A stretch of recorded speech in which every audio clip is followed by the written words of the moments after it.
আসসালামু আলাইকুম আমার প্রিয় ভাই ও বোনেরা, আশা করি যে যেখান থেকে আমার ভিডিওটা দেখছেন আল্লাহর অশেষ রহমতে সকলে অনেক ভালো আছেন। মাছ মাংস খাবারের তালিকায় ডিমটা কিন্তু আমাদের অনেক প্রিয় একটা খাবার। ডিম ভালোবাসি না এমন মানুষ কিন্তু অনেক কমই আছে। আমরা এক একজনে এক একভাবে ডিম খেতে পছন্দ করি। মাছ মাংসের তরকারিটা কিন্তু সবসময় খেতে ভালো লাগে না, তাই মাঝে মাঝে ডিম দিয়ে এমন একটা তরকারি রান্না করলে কিন্তু খেতে অনেক ভালো লাগে।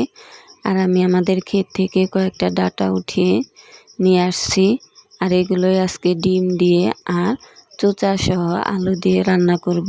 আর ভিডিওর এই পর্যায়ে এসে যারা একটি লাইক দিতে ভুলে গেছেন তারা অবশ্যই একটা লাইক দিয়ে ভিডিওটি কন্টিনিউ করবেন। আর সম্পূর্ণ ভিডিওটা দেখার অনুরোধ রইল। আর এই ডাঁটাগুলো কিন্তু আমি এখন ভালোভাবে কেটে ধুয়ে পরিষ্কার করে নিয়েছি। আর নিয়েছি কয়েকটা চোচা সহ আলু, 4টে ডিম আর পেঁয়াজ কাঁচামরিচও সাথে কেটে নিয়েছি। এবার সিদ্ধ করা ডিমগুলোকে হালকা একটু লবণ আর হলুদ দিয়ে ভেজে নিয়ে নেব। আর এই ভেজে নেওয়া পর দিয়ে দেব আরেকটা কড়াইতে কয়েকটা কাঁচামরিচ আর পেঁয়াজ, আদা আর জিরা বাটাটাও কিন্তু সাথে দিয়ে দিছি। আর এগুলোকে এখন ভালোভাবে কষিয়ে নেব।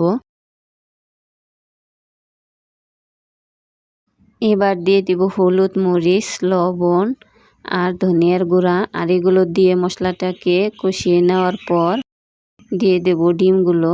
আর এই ডিমগুলো কিন্তু আগে থেকে ভেজে রাখছিলাম। আর এই ডিমগুলোর সাথে কষিয়ে নেব। আর এখানে কিন্তু 3টা ব্রয়লার মুরগির ডিম আর একটা দেশি মুরগির ডিম নিয়ে নিচ্ছি। আর তরকারিগুলাও দিয়ে দিলাম। আর এই ডাঁটা আর আলুগুলা দিয়ে ভালোভাবে কষিয়ে নেব। মাছ মাংস খাওয়ার পাশাপাশি এমন একটা তরকারি যদি রান্না করা হয় হঠাৎ করে, তো খেতে কিন্তু অনেক ভালো লাগে। কিছু সময় ঢাকনা দিয়ে ঢেকে রাখার পর কষানোটা শেষ। এবার দিয়ে দেব পানি। আর পানিটা দিয়ে কিছু সময় রান্না করলেই হয়ে যাবে আমার এই ডাঁটা দিয়ে আলুর ডিমের রেসিপিটা। চাইলে আপনি এই ডিমের তরকারিটা রান্না করে খেয়ে দেখতে পারেন। এটা কিন্তু আপনি পেট ভরে ভাত খেতে পারবেন। আমার এক আপু কমেন্ট করছে, আপু নতুন ভিডিও দেন না কেন?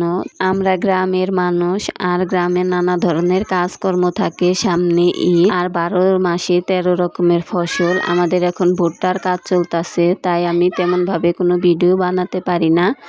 তাই আর যে সব আপু এবং ভাইয়ার আমার ভিডিওর জন্য অপেক্ষা করেন তাদেরকে আমি খুব শীঘ্রই ভিডিও দেওয়ার চেষ্টা করব। আর আমার এভাবেই পাশে থাকবেন। আপনাদের এই কমেন্টগুলো কিন্তু আমার অনেক ভালো লাগে। আর আপুর কমেন্টটা আমার অনেক ভালো লেগেছে। ডিম দিয়ে ডাঁটা তরকারিটা কিন্তু রান্না করা শেষ। দেখতে যেমন লোভনীয়, খেতে কিন্তু মাশাআল্লাহ অনেক মজা হয়েছিল। তো সবাই ভালো থাকবেন, সুস্থ থাকবেন। আল্লাহ হাফেজ।